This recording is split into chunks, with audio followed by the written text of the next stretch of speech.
How am I supposed to follow up from that? The three of you have come up with three really good ideas, and more than three ideas. Good Lord. Okay, all right. So I better pull out something, something out of my ass. So, sorry. It's your show, man. It is my show. I can edit this out if I really want to. I know. You won't, though. I know. I probably won't. Go with the front. No, I'm going to go with the flow.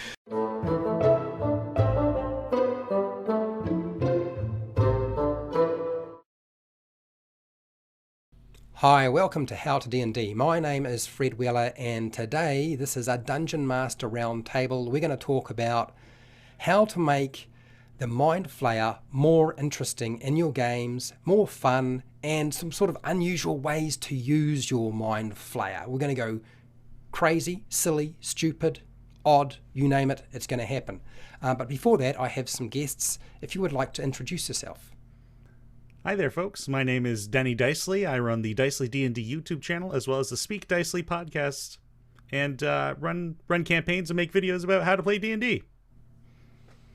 Hey, folks. Wally DM here, and I have a YouTube channel that is focused on puzzles and traps for your game.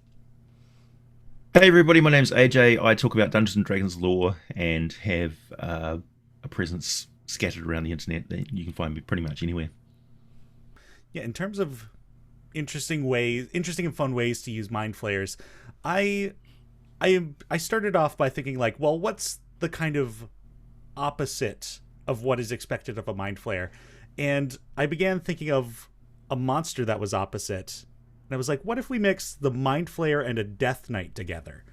So just taking this concept of making the mind flayer buff, oddly enough, but then the kind of lore behind it, in my mind, this would be some sort of villain within a campaign or a force of nature, maybe even. But this character who had been a paladin who has fallen from the grace of their deity and taken up worship of a warlock patron. Actually, a pretty common build for players as well as the paladin warlock. But then through this worship, they have been warped into this alien entity that maybe conquers continents and such, twisted and become alien in their presence. So the Mind Flayer is now this conquering entity with psionic abilities as well. So that was my first initial thought. A second thought I had was using Mind Flayers in place of gods. Whether that's the setting recognizes that their entity or their deities are these alien creatures, or whether the Mind Flayers have gone to Mount Celestia and killed the gods and have been playing in their role and experimenting with the material plane. That is juicy. Yeah, that could be a really great setting to use. Okay, so for me, I have a mind flayer that can be in a city or an urban environment. So picture this, if you will. Your characters are tasked with going down a dark alley and off to the side, and they need to find the office of Cerebrum, Mind Flayer MD. So this doctor is a mind flayer that specializes in not eating the brain like a mind flayer would, but just eating just a little niblet to remove memories. So if the characters or an NPC or someone like that has gone through a traumatic experience, then they go and see Cerebrum Mind Flayer MD, and it will use its attacks to the psychic damage to numb the cranium and the brain, and then use that piercing ability to get in there and just kind of suck that out like through a straw, just get those memories out of there. But now mind flayers are evil though, so this is, even though they're really good in their practice, they are going to cost a lot of money, and they don't care. They want that money up front. They're gonna have they don't even take insurance. It's just money up front, pay for the surgery, and you're good to go. But where this really comes in handy at is either the dark network or some kind of evil organization or crime bosses and things of that nature are actually sending patients there. And of course, Cerebrum Mind Flayer MD will do that procedure with and against the patient's will. That's what I got. I love that branding. Cerebrum, Mind Flayer MD. Also, if you're going to some exotic market or something, that's exactly the sort of thing that you want to find as a player character. Exactly. Oh, yeah. Yeah. Twisting up the whole concept of mind flayers coming back from the future to take over the past sort of thing, like they're the architects of their own destiny. I like the idea that mind flayers have been around for a very long time and they may exist in alternate timelines and be crossing over at war with each other. Like the whole Doctor Who temporal war sort of idea, where a mind flayer is actually a Time Lord and arrives in a TARDIS-like demiplane that just sort of warps in like a shop, like it could be, a doctor that arrives.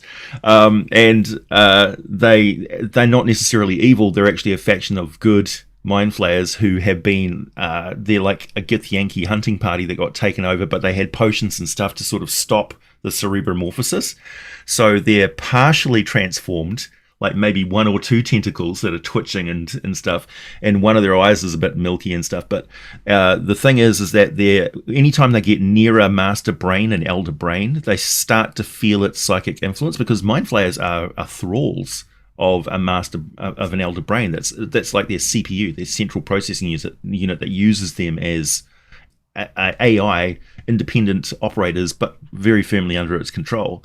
So every time a mind flayer gets anywhere near one of these things, it's like and just gets swamped by the elder brain. So these Githyanki partially ceremorphosized, potion swilling Time Lords are popping in to help the player characters and warning them that mind flayers are about to take over, because they've seen the future. They're coming back from a timeline, and they said it's about to happen. They're going to arrive right here. It can get real crazy, real wild. I love it. How am I supposed to follow up from that? The three of you have come up with three really good ideas, and more than three ideas. Good Lord. Okay, all right. So I better pull out something, something out of my ass. Sorry. It's your show, man. It is my show. I can edit this out if I really want to. I know. You won't, though. I know. I probably won't. Go with the front. No, I'm going to go with the flow. So actually, Wally, your idea was kind of where I was going, but I was going in a slightly different idea. I was still thinking doctor or MD, but I was thinking about a health service provided by a mind flayer. And I was thinking dentist services, maybe. It would be pretty easy, I would imagine, with those tentacle things to be able to sort of extract teeth if you needed to. And then the other thing I was thinking, general practitioner, it was a bit boring. The fun one would have been brain surgeon, because who would be better as a brain surgeon, provided they don't eat your brain and replace it with something else, than a mind flayer, because they've got all the tools available. They don't really need tools, they are the tool. Or plastic surgery, over the face and makes a few adjustments, and then we're all good. So those were my ideas, and then I decided those were too tame and I needed to go a bit further. So I was thinking, as a few of you have already sort of suggested, mad scientist creating mindless constructs, flesh golems and so forth. Because, you pull out the brain, what do you put back in there? I don't know, walnuts, something else that might help operate it, or walnuts probably not going to do the job, but some sort of mechanical device.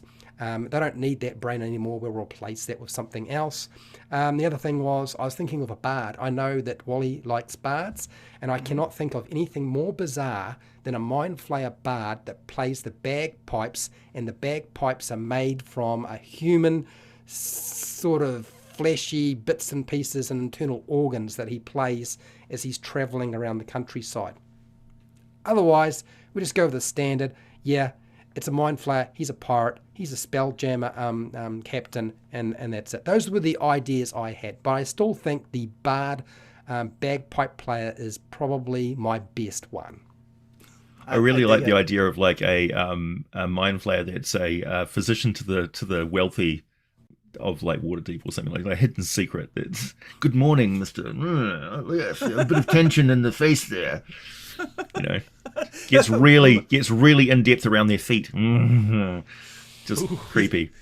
You just had me picturing a massage therapist, like rubbing the forehead or something. Every now and then a tentacle goes inside this flesh. Oops. Or maybe like a hairstylist or something, where the characters go in and they like have, you know, like those old perm things used to come over their head. Now it's just a mind flayer. Oh, also, I'm so disappointed we ended up talking about them with a feet interest. It's like, that's the furthest thing from the brain. How did he get down there? Well, mind flayers are kind of creepy. They're geniuses, but geniuses quite often very quirky. Like they have, it's like eccentric. Exactly. Besides, if he was a general practitioner, if you had a mind flayer who's a general practitioner, they could be going anywhere. There's many different orifices and parts of the body that they could be exploring with those tentacles. Now we've definitely gone into R rating stuff. I'll let your imagination go wild.